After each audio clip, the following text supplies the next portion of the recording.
Hello. Today, what I'm going to be reading, and I'll put a link to the previous video, which is "You Are Not the Mind or Body," and it where it breaks down the mind, body, and self. So this time, I'm going to delve a little deeper into the mind body. Okay. So I put together another article, and please comment on it on the article. Tell me where you are in your journey. I would love to hear from you. Okay. And and let's keep this communication going. If you like what you hear, please subscribe, ring the bell, and share the video. Right. And share the video. I'm gonna start out by letting everyone know I'm not a guru, I'm not a teacher, I'm not a master. Okay. I am wanting to share my experience, my journey with you. So in our previous article, we discussed the mind, body, and self. In this article, we're going to go a little deeper into the mind body so you can receive a better understanding. When beginning the spiritual path, one of the most liberating and unsettling realizations is this: you are not the mind and you are not the body. But before reaching that conclusion, it is essential to study these two entities in greater detail. What exactly are the mind and the body? How do they function? And why must we differentiate ourselves from them?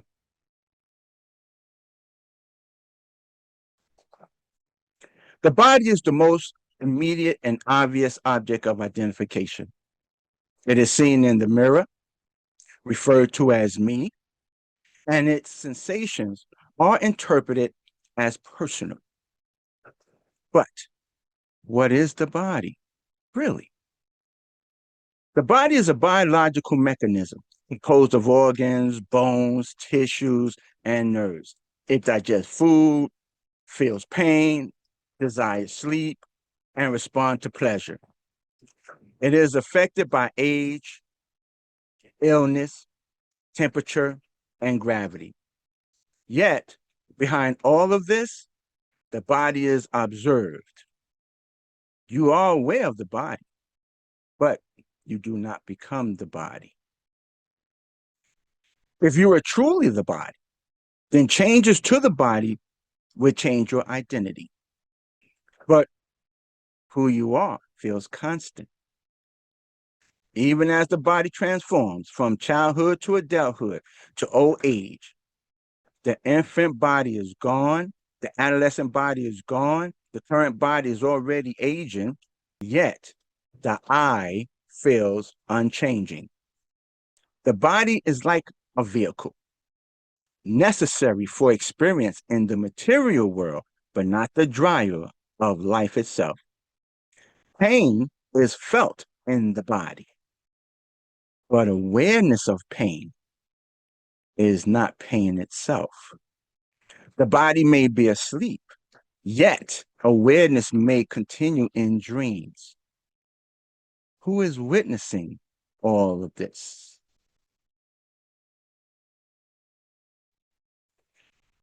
The mind is far trickier than the body. It is not tangible. You cannot point to it. It is a stream of thoughts, memories, hopes, fears, projections, stories, judgments, identities. It is an inner narrator that comments on life continuously, even in silence. The mind tells you what you want, what you fear. It tries to solve problems, plan futures, justify actions, and resist discomfort. It can feel like your best friend and your worst enemy. sometimes in the same breath. But like the body, the mind is observed. Thoughts arise and pass like clouds in the sky. No thought stays. You say, my mind, just like you say, my hand, because both are seen by you, not as you. The mind is part of your experience, but it is not the one having the experience. Key point often missed is that the mind does not think, it is thought. It does not direct awareness, it appears within awareness. When you sit quietly, you may observe thoughts arise involuntarily. You don't create them, they appear, you become aware of them, then they fade away. This is crucial. You are aware of thoughts, therefore, you are not thoughts.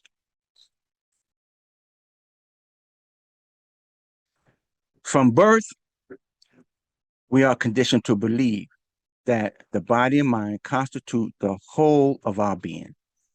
Society trains us to answer the question, who are you?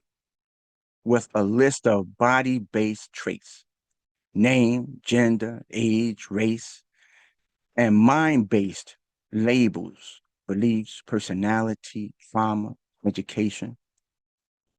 This conditioning is so deep that it feels natural, but it is the root of suffering. As long as you believe you are a body, death is terrifying. As long as you believe you are the mind, peace is impossible because the mind never rests.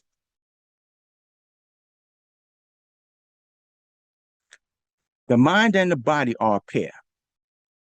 The body senses, the mind interprets.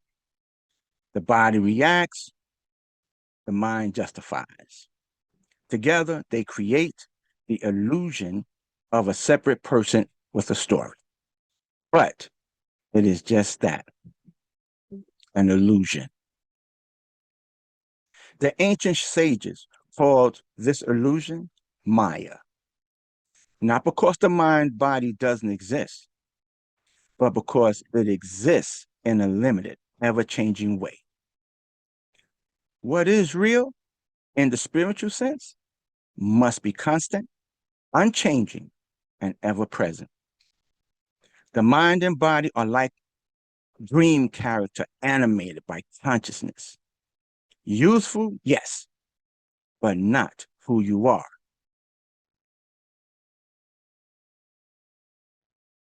Even now, as you read these words, or as you hear these words, a deeper awareness is present.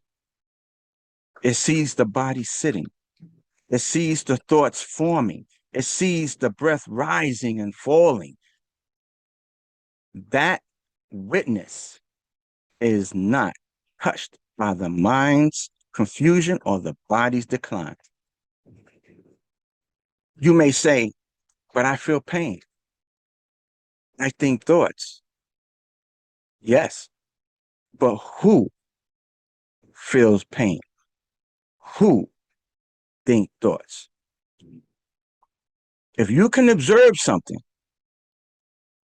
then you are not that thing. This witnessing is the first signpost on the way to the self. And though we will explore, and we will explore the self more deeply in another article. For now, it is enough to say the self is what remains when the mind quiets and the body is forgotten. Before asking, who am I? The seeker must examine what they are not. The body changes, the mind changes. They are not the constant I. See them as tools, not truth. See them as passing clouds, not the sky itself. When you begin to disidentify from the mind and body, a space opens up, still, vast, and luminous. This space is not foreign. It is you, uncovered. In the next article, we will go beyond the mind and the body to explore the self, that which is not born, not bound, and never dies. Until then, simply watch. And now, you are the watcher, not what is watched.